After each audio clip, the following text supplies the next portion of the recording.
एक निर्जन वन में एक कुटिया पर एक महात्मा रहा करते थे। उनके मन में एक प्रश्न उभरा कि ऐसा कौन सा काम है जिसे इंसान नहीं कर सकता। तो उसने इस वाक्य को दीवार पर लिख करके और स्वर्ग सिधार गए।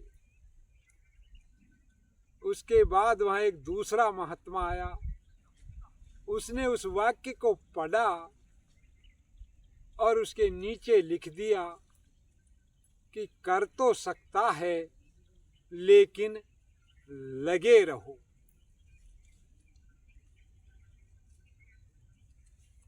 कुछ दिन बाद में वो भी स्वर्ग सिधार गया। इसके बाद एक तीसरा महात्मा उस कुटिया पर आया और उसने ऊपर के वाक्य को पढ़ा कि ऐसा कौन सा काम है जिसे इंसान नहीं कर सकता। फिर उसके नीचे पढ़ा कि कर तो सकता है लेकिन लगे रहना चाहिए।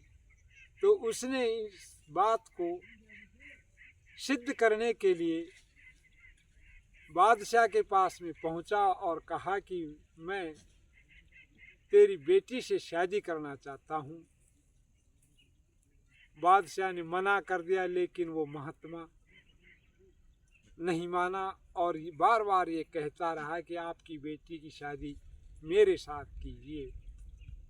तो बादशाह ने पीछा छुड़ाने के लिए महात्मा से कहा कि जाओ और तुम एक समुंदर में से लाल लेकर के आओ, तो मैं मेरी कन्या की शादी तुम्हारे साथ कर सकता हूं। महात्मा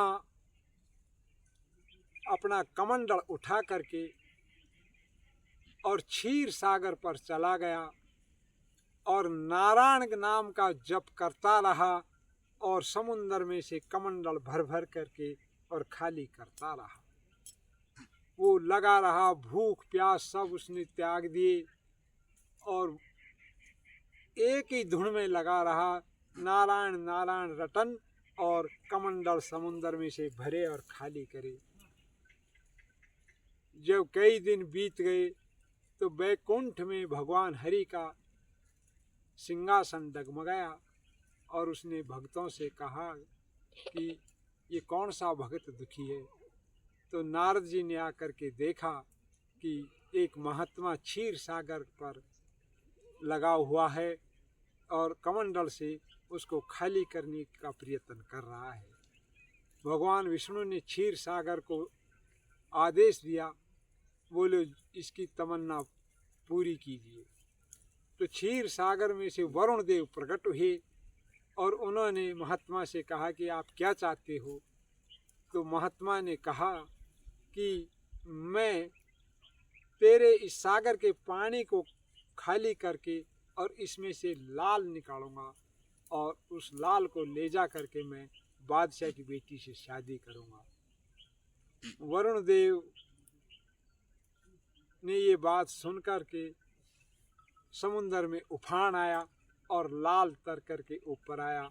महात्मा उस लाल को ले जा करके बादशाह को दिया। अब बादशाह ने सोचा कि महात्मा लाल ले आया, अब ये बहुत अमीर आदमी हो गया। तो उसने अपनी बेटी की शादी महात्मा के साथ जब करने लगा तो महात्मा ने कहा कि हिम्मत मर्दा मदद खुदा, बादशाह की बेटी और फकीर का नक्का। इसका मॉरल ये है कि इंसान को कभी हिम्मत नहीं हारनी चाहिए और मदद हमेशा परमात्मा करते हैं। ये इसी निष्कर्ष पर पहुंचती है कि हिम्मत कभी न हारनी चाहिए।